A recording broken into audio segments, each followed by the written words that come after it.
In this video, I'm going to be doing a comparison to the brand new Mizuno Neo Vista and the Wave Rebellion Pro 2.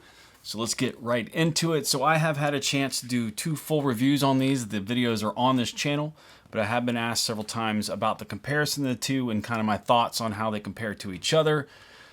2 very interesting shoes. These are two shoes that Mizuno has released in 2024, and they're just interesting, with the extreme cutouts in the bottom, to the geometry of them, the springiness, the materials. Mizuno is innovating, and they're doing a great job of this. So let's go ahead and start talking about the specifics, the technical details on these, and then at the end, I'll give you my personal opinions on how they felt to me and what I would use them for. So first and foremost, let me go through, I have this written down, the cost. There's a significant cost difference. The Rebellion, the Mizuno Wave Rebellion Pro 2 comes in at $250, which is right in the target for those super shoes, the carbon plated super shoes. Whether it's worth that or not, I don't know. I think that they've done a great job in the materials. I think the quality is there, so I don't see any reason to question the price point on this.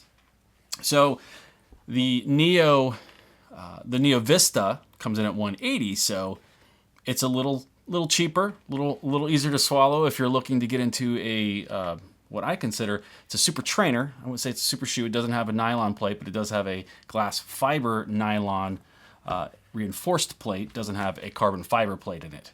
I stand corrected. They both use the smooth speed assist in the shoe, which is basically to me, it's just a rocker design. It's the geometry on causing you to hit more in that midfoot. Really easy to do in this shoe. Really easy to do. You don't really have much of a choice in this shoe right here. If you hit midfoot, if you're a heel striker, it's not going to be a fun ride. The Rebellion Pro 2 uses the Energy light foam. You could really feel it is a light feeling shoe, really light feeling, and even in comparison to this, which also feels the Neo Vista feels very light too. But when you hold them next to each other, you can tell the difference. So the Mizuno Neo Vista uses the Energy NXT foam, NXT, which is a very super springy, cushiony feeling foam, Pipa foam, and it's fantastic. It really is a super soft, cushiony shoe.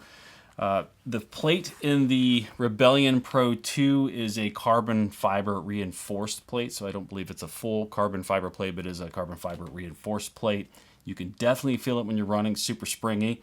And the Wave plate in the Neo Vista is a glass fiber nylon reinforced plate.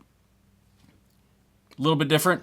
I think they do the same thing, but I guess maybe carbon fiber costs a little bit more. Maybe that's the price difference in them. The upper in the Wave Rebellion Pro 2 is an engineered mesh, super light feeling. It's not one piece. The tongue is a non-gusseted tongue.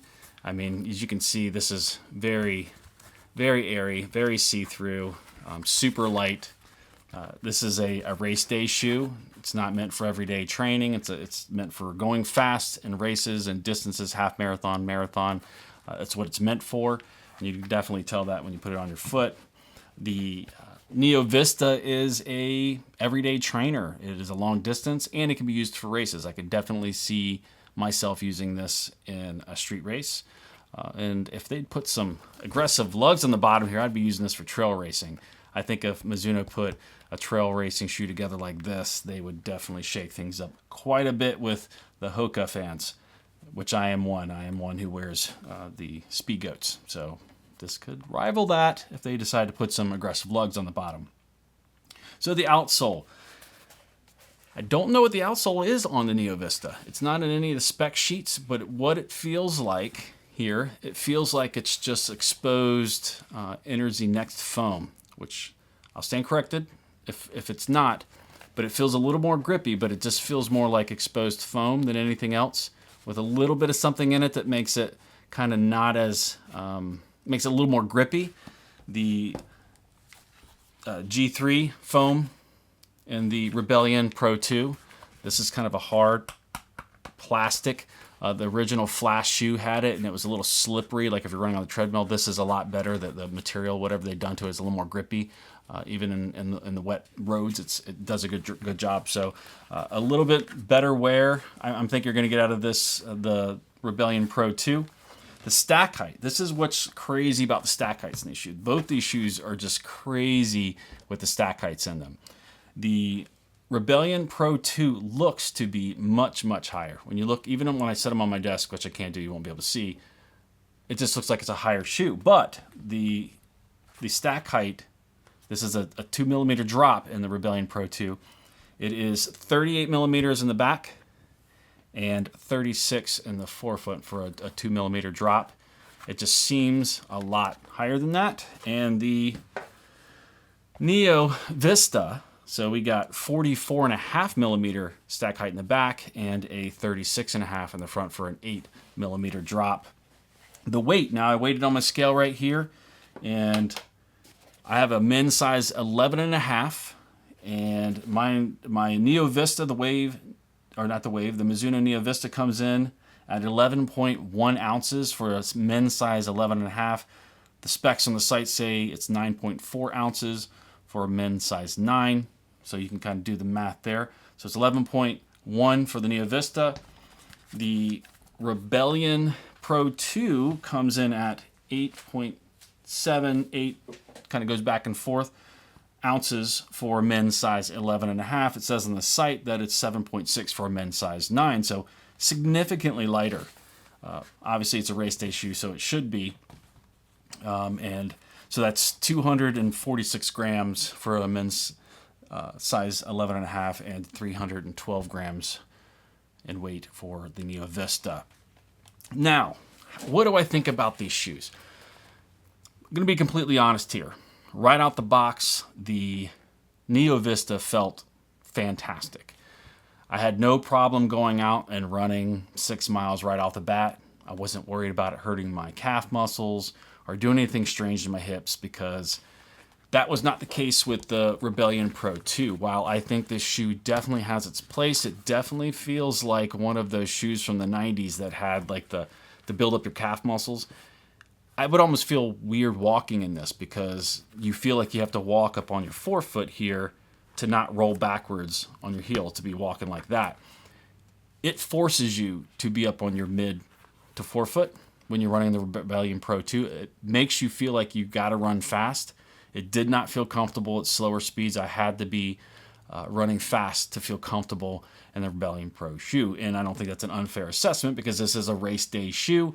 I would feel super comfortable running in this, but I definitely advise that this is a shoe you probably do need to do some time in to get your calf muscles ready for it. I did have some pain and soreness in my calf muscles, and I have pretty strong calf muscles. I'm a trail runner, so I'm used to running in all kinds of different shoes, and I don't have any issues. This shoe did make me sore after it. I think it's something that can be trained, but right out of the box, I was a little leery with that. But it's still a great shoe, but it's got its place. I would not be just running in this shoe all the time unless I'm getting used to it, because I think it's expensive to wear out that way for an everyday shoe. So I don't think you'd be doing that. But if you like these type of super shoes, I just don't know if I'm a fan of this. I think if they did a little bit more like that, I'd be a bigger fan. But still, it's a super springy shoe. It's a super fast shoe. If you're looking for a race day shoe that is super fast, the Rebellion Pro 2 would definitely be able to do that for you. Now, for the Neo Vista, like I said, right out of the box, it was a fantastic feeling shoe. Very comfortable, very springy, a lot of energy return. I ran on track, I ran on roads, and it all felt fine. Even going around the curves of the track, you think you might get a little bit of instability. Not really. Once I got the shoe locked in, and I did, the first time I put it on, I didn't really tighten it all the way down. And once I did that, I didn't feel any kind of slipping or sliding as you're running to the outside of the track in your foot. So running forward is not an issue. I think if you're running on super tight turns, maybe this higher stack height might bother you if you're not used to it. I run in high stack height trail shoes, so I'm used to kind of being higher up, even on trails where, you know, stability is paramount. You need to feel comfortable where your foot lands. It's a great shoe. It really is a great shoe. Even though it's a little heavier in comparison to that, I think as an everyday trainer, It's a fantastic shoe. I'm still waiting to see how it wears. You know, my weight being, 220, I think I'm probably putting this shoe under some stress. And as you can see there, it's starting to wear a little bit on the exposed foam underneath, but at the end of the day, it's a fantastic shoe. I think it's worth the 180. I've been asked, do I think it's worth it? Do I think it's a great shoe? I do think the Neo Vista is a fantastic shoe. I can't wait to see how they pivot off of this shoe, what they can do to make it better. But right now, I think it's a fantastic shoe, and I don't see any correction that needs to be done to this. Now, for this shoe, race day shoe, for me, I think on a race day, I don't think I'd like to see this aggressive of a kind of this bevel, this lift in the heel. I'd like to see that a little bit lower and find some other ways of getting it to be a faster shoe. Almost like this. This is what I'd like to see. But it is a great shoe.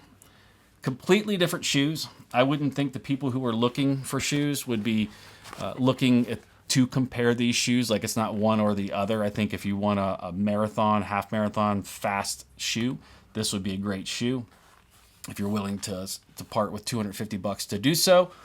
But for those of you who'd like a very responsive, kind of a super trainer, super trainer, the Neo Vista would be great. And I would definitely recommend this shoe for someone who's looking for a lot higher stack height, a lot more cushion, a lot more return. Again, I'm a heavier runner, so it's even doing that for me. I'm not crushing it out or anything like that. So that's my comparison. If you have any questions, leave them down in the comments. This is the Wave Rebellion Pro 2 and the Mizuno Neo Vista.